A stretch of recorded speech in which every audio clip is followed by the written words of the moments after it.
1954 is the year television surpasses all other media to become the biggest advertising market in the world.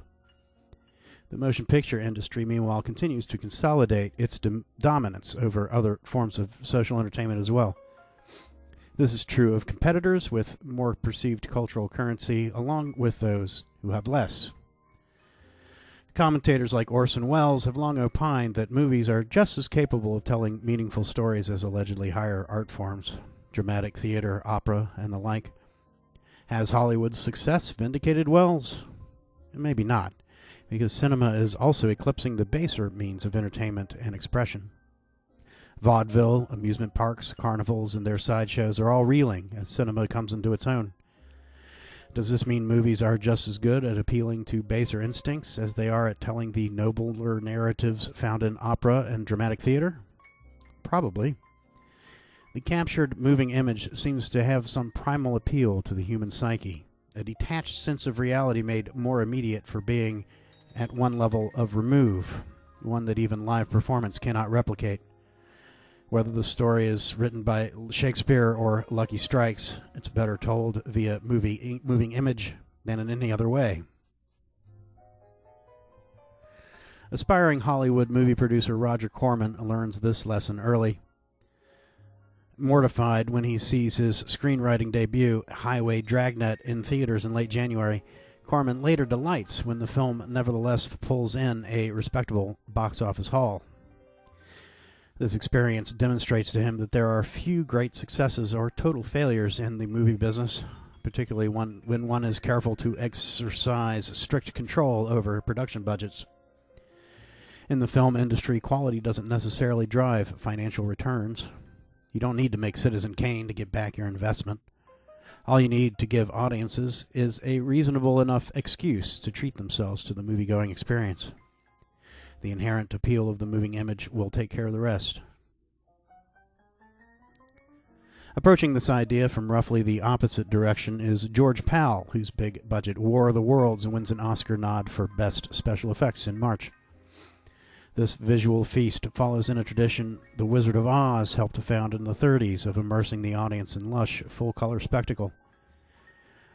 Like so many other indulgences, the burgeoning craze Oz and other early color films may have otherwise touched off was mothballed in favor of the war effort, but the Korean conflict has yielded no similar injunction against conspicuous consumption.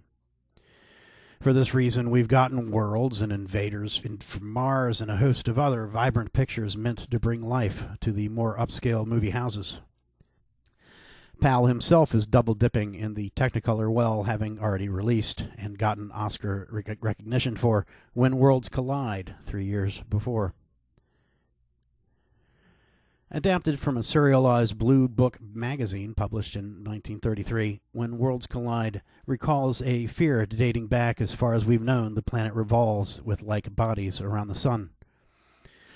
What if one of these errant billiard balls careening around our heavens randomly crashes into us? History and legend abound in stories of such crack-ups sparking mass extinctions or vast alterations in the terrestrial landscape. Most discussed lately are the asteroid strike around 65 million years ago, thought to have caused the dinosaurs to die off, and the freak Tunguska event in 1908. If Tunguska's the preview, When World Collides is the main event.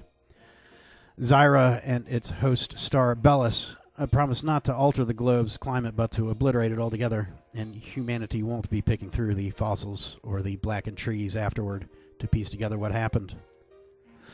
Most of us will instead become a few vaporized hydrogen molecules scattered in the dark of space.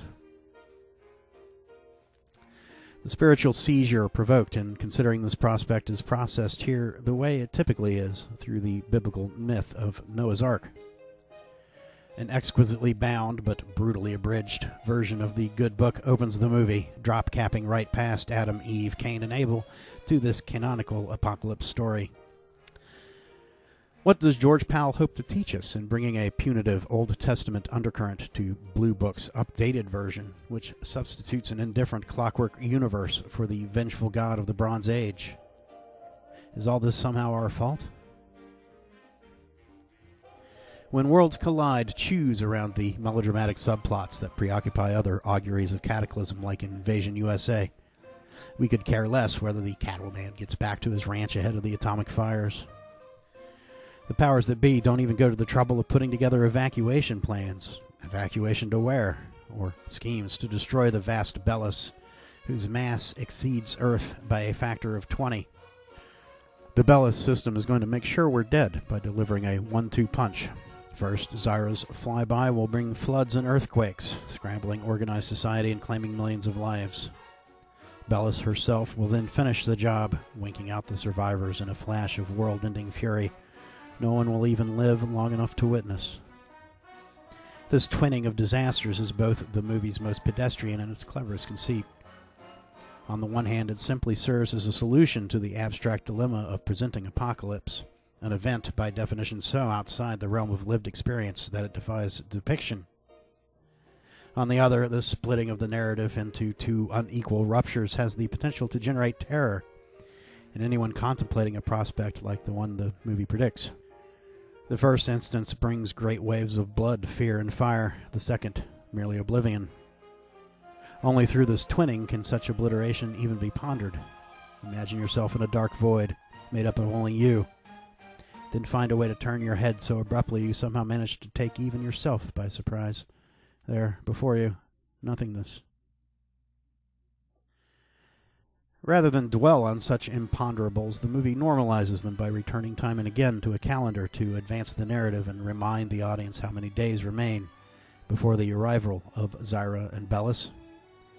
Thus, the spiritual mystery of apocalypse becomes a matter of simple numbers. So too does the prospect of humanity's enduring survival. The movie's second half concerns only the few dozen people who can fit on the experimental rocket being sent to Lyra on the off chance the Earth-sized planet can be colonized. Did you have a nice trip? 70 new people. Where's Dad? How these privileged few were selected seems to be clearer to the characters doing the choosing than to the audience, but it's a strict matter of numbers. Who's good enough at crunching them to make the fuel needed to transport them to Zyra worth burning? Technicians, engineers, and scientists are therefore preferred over philosophers, poets, and artists, or in the alternative selection process the movie presents, the project's wealthy funder would prefer to write the rocket's manifest himself with selections tailored to optimize his personal enrichment. Numbers still decide the matter. It's just that in this instance, the number in question is the number of dollars in Cindy Stanton's bank account. As the ship prepares to lift off, it finally occurs to the workers who toiled to build it to wonder why'd they gone to all the trouble when they're only going to be left to burn with the rest of the planet in the end. Again, they preoccupy themselves principally with numbers. You can take the ship, sure. Then what? Only 40 of you can get away. Don't you see? Then the rest of us will get rid of that 40 and the next 40 until we kill each other, or we all get caught when the worlds collide. One of them protests, playing the voice of reason as the rest snatch up rifles and mass into an angry mob. The Rocketeers escape just ahead of the mutineers and make it to Zyra, where they behold an alien landscape so conspicuously hand-drawn it could be mistaken for the fully moisturized utopia of body care and grooming. Here, as elsewhere, when Powell and company try to infuse the proceedings with mysticism or spirituality, it falls flat. The moment lacks the majesty it aspires to, just as the montage showing the world's religious believers making peace with their God feels perfunctory, and the prologue's nod to Noah's Ark feels trite. Collide's drama is strictly one of calculations, methods, and negotiations. All attempts to bring a higher meaning to any of it fail spectacularly. In retrospect, it's easy to wonder whether the astronomers who discover Belus' dangerous course and convince the rest of us to take it seriously wasted all their efforts. Maybe we'd be better off if we didn't see it coming.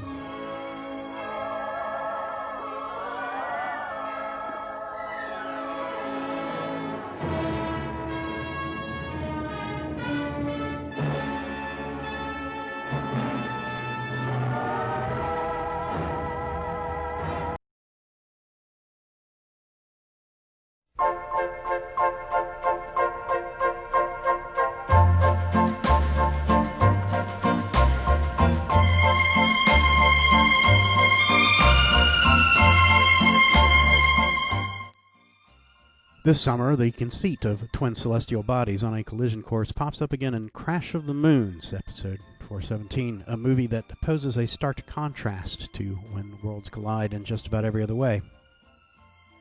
Made exclusively for TV syndication in modest black and white, Moons is in fact several episodes of a serial called Rocky Jones, episodes constituting one of its compartmentalized narratives, edited together as a standalone product. We're already familiar with When Worlds Collide and its dour mood, its mirthless, mistrusting scientists and upper crusters who hammer grimly away at each other and the rest of us in their uninspired quest to preserve humanity's seed. An unpresuming action series with no overt motive but to entertain, Rocky Jones can afford to be a lot more freewheeling.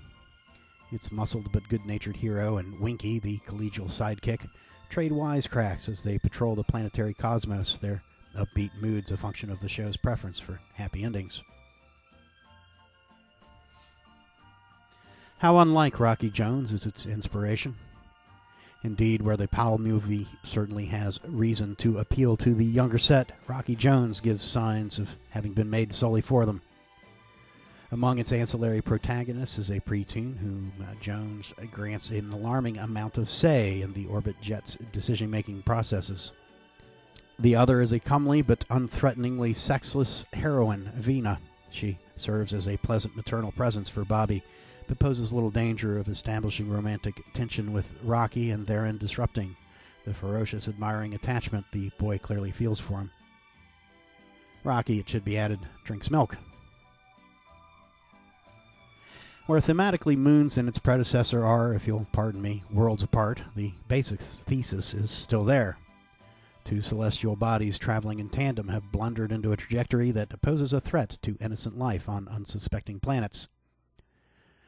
This time the culprits are Gypsy Moons, Posito and Nagato, their unlikely victims OW9, a military scientific outpost, and Ophiuchus, restless member of the United Worlds. Actually, the rules about who's colliding with whom are a little tricky to sort out here, given the unfamiliar arrangement of Rocky Jones's solar system. The United Worlds appears to be based conceptually on Earth's solar system, but otherwise Jones and company's stomping grounds consist of fictional planets and other bodies. Mars and Venus rate not a single mention. As with Rocket Ship XM, a fallacious metaphor for understanding outer space seems to be at work here. Kurt Newman imagines the solar system to literally resemble the dangling dioramas so often used to represent it, or at least this is the easiest way to explain how one might think it possible to accidentally travel to Mars instead of the Moon.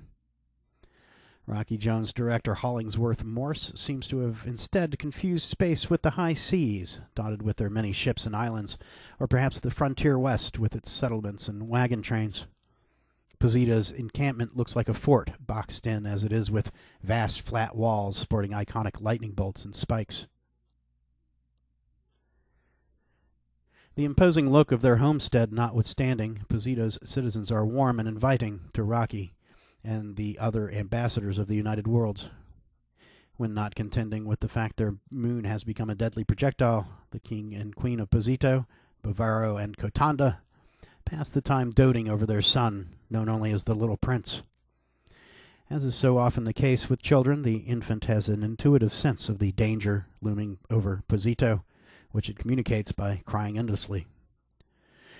The only evidence we have for this, aside from the crying, of course, is the royal family's word, and one wonders if they may be trying to deceive themselves as much as Rocky's team. Bavaro in particular seems at least as troubled by the fact that Posito is the origin of this crisis as he is by the fact that said world will be consumed as a consequence of its own mischief. He profusely apologizes to Rocky, Cleolanta, and the others for this, and the Little Prince's colicky suffering would amplify this apology and attribute a virtuous innocence to the otherwise fallen Positans. Who but the saintly can receive visions of impending trouble? The frontier west, the high seas, and the intermingling of worlds are pressing topics all in the mid-1950s. French anthropologist Claude Lévi-Strauss pins the structural study of myth in 55 and presents us once again with the sparsely settled American West opposite bombed-out Europe. Using James Tight's earlier anthropological study, descriptively titled Traditions of the Thompson River Indians of British Columbia, as a launching point, Levi-Strauss suggests fusing the rigors of symbolic logic with Tight's way of meticulously studying tribal myth. He begins by divvying the narrative elements common to most tall tales into four broad categories. The overrating and underrating of blood relations constitute the first two. The denial and the persistence of the autochthonous origin of man, respectively, make up the third and fourth. In his eagerness to borrow some of the heady complexity of the hard scientists, Claude may make his point too prolix here. Perhaps his first binary refers simply to a culture's degree of investment in family and ancestry versus the individual, and the second, the degree to which a culture sees our species as a product of Earth versus one of deities and gods. In any case, once these elements are excised from a myth, Oedipus Rex is the example Levi-Strauss provides, the cultural anthropologist can rearrange them variously to reconstruct the narrative arc and secure a better grasp of the myth's deeper meaning. The only problem is that a computational task of this magnitude requires perforated cards, which in turn require IBM equipment. And even a decade since the end of hostilities, liberated France still lacks the institutional capacity. Word of the invention of magnetic data tape has evidently not reached France's war-torn shores at all. Levi-Strauss instead hints that some American group, better equipped than we are here in Paris, will be induced by this paper to start a project of its own in structural mythology. Like an avenging god of myth, global war has laid such waste to the old world as to thwart its contemplation of new ideas. This task falls to the new world, spawned from the old, just as the settlement on Zyra rose from the ruins of Earth.